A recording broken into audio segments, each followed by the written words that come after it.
Komunikasi batin itu tentunya bisa dibahasakan sebagai komunikasi intuitif, ya, atau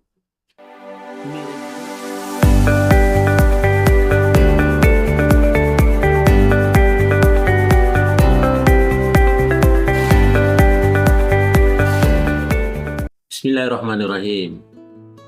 Assalamualaikum warahmatullahi wabarakatuh. Para pemirsaku sekalian dimanapun berada, tentu saja saya berharap semoga kita semua dalam keadaan sehat walafiat, diberikan kesehatan yang prima, diberikan umur yang berkah, diberikan rezeki yang melimpah, dan tentunya diberikan nikmat-nikmat lain yang tiada tandingannya. Itu harapan-harapan kita bersama, dan semoga Allah mengabulkan itu. Para pemirsa sekalian,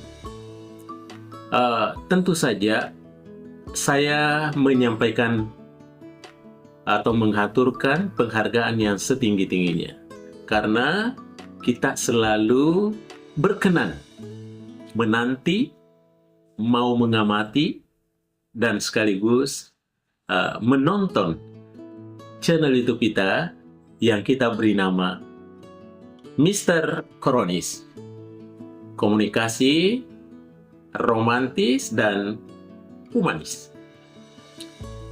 Baik para pemirsaku dimanapun berada, kerap kali saya sampaikan bahwa channel YouTube kita ini tentunya berbicara tentang fenomena-fenomena komunikasi, pernak-pernik komunikasi, cara berkomunikasi, atau gejala-gejala komunikasi. Di seantero dunia, tentu proses komunikasi atau komunikasi itu bukan lagi merupakan sesuatu barang langka, tapi komunikasi itu merupakan bentangan yang cukup luas di seluruh muka bumi. Bahkan fenomena-fenomena apa saja yang terjadi di muka bumi ini, semuanya dapat dibahasakan secara komunikasi. Karena dengan berkomunikasi tentunya dapat membuat narasi-narasi, diksi-diksi. Tapi narasi-narasi yang bagaimana? Narasi tentunya yang punya nilai konstruktif, bukan narasi yang destruktif. Para pemirsa sekalian dimanapun berada, hari ini tentu saja kita lagi bahas satu tajuk, satu judul yang terkait dengan fenomena komunikasi. Tentu ini biasa kita dengar ada yang disebut dengan komunikasi kebatinan atau komunikasi batin. Bagaimana itu komunikasi batin, para pemirsa sekalian? Komunikasi batin itu tentunya bisa dibahasakan sebagai komunikasi intuitif, atau mirip-mirip spiritual. Bagaimana itu komunikasi intuitif, komunikasi spiritual, atau komunikasi batin? Tentu adalah bentuk pertukaran pesan yang terjadi dengan melampaui kata-kata fisik, tetapi melibatkan kedalaman perasaan, intuisi, dan bahkan terjadi koneksi antar jiwa. Kira-kira itulah satu referensi terkait dengan komunikasi batin.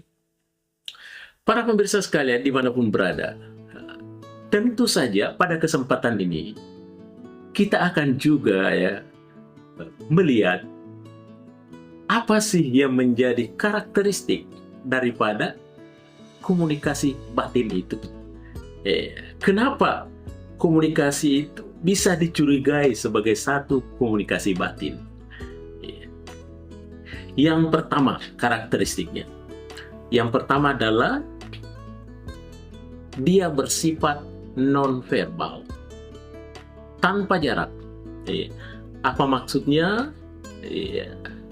Komunikasi ini tentunya tidak sekadar mengandalkan suara, tulisan, atau bahasa isyarat. Makanya dikatakan bahwa komunikasi batin itu adalah komunikasi yang melampaui fisik. Artinya, komunikasi itu terjadi terhadap dua orang yang terpisah jaraknya, walaupun jaraknya sangat jauh, tetapi batinnya bisa berkomunikasi. Makanya komunikasi batin ini adalah bersifat non-verbal.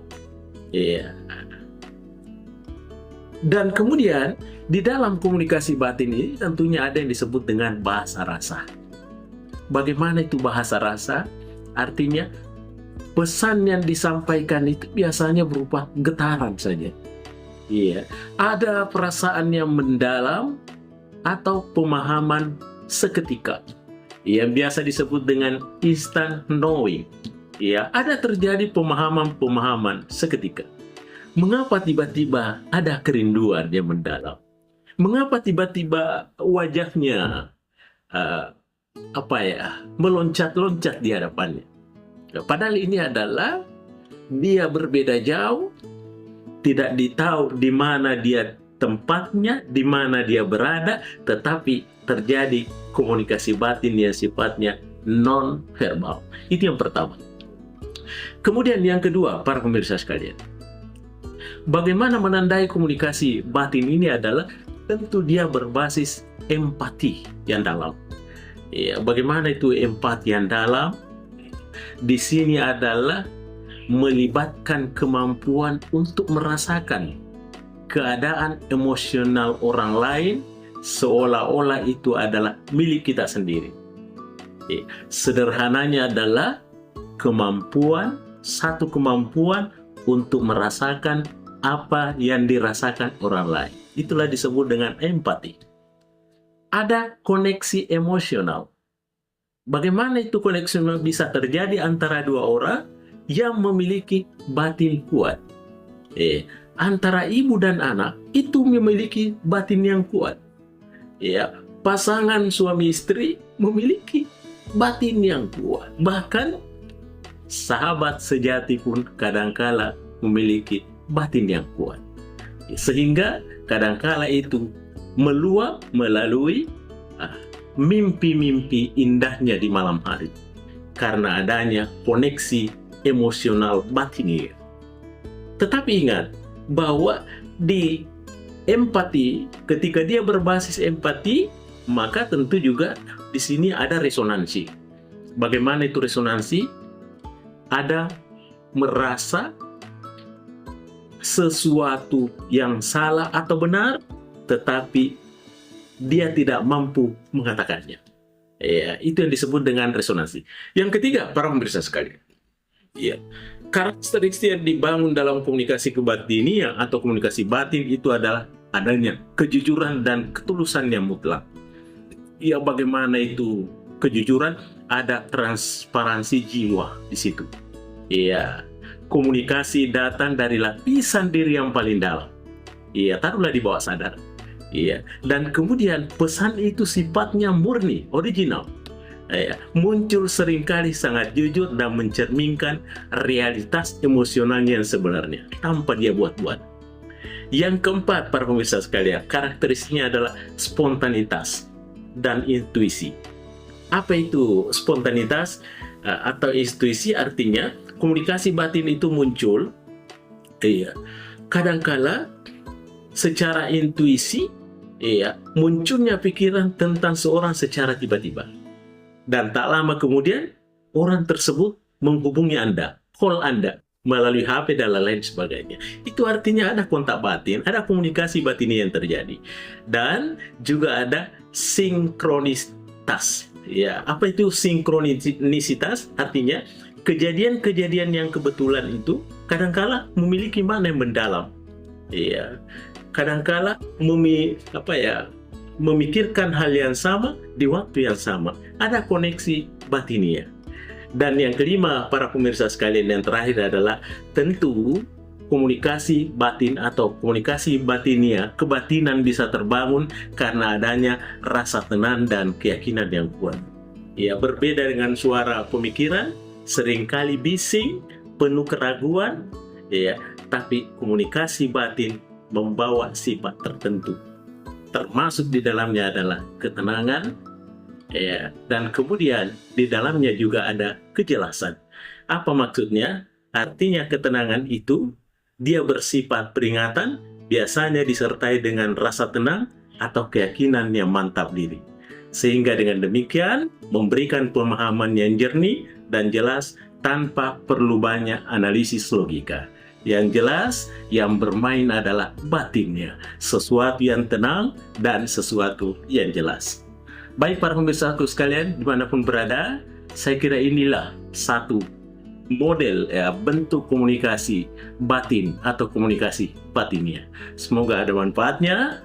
Terima kasih atas segala atensinya. Selalu menonton Mr. Koronis. Terima kasih. Assalamualaikum warahmatullahi wabarakatuh. Mr. Koronis, ya!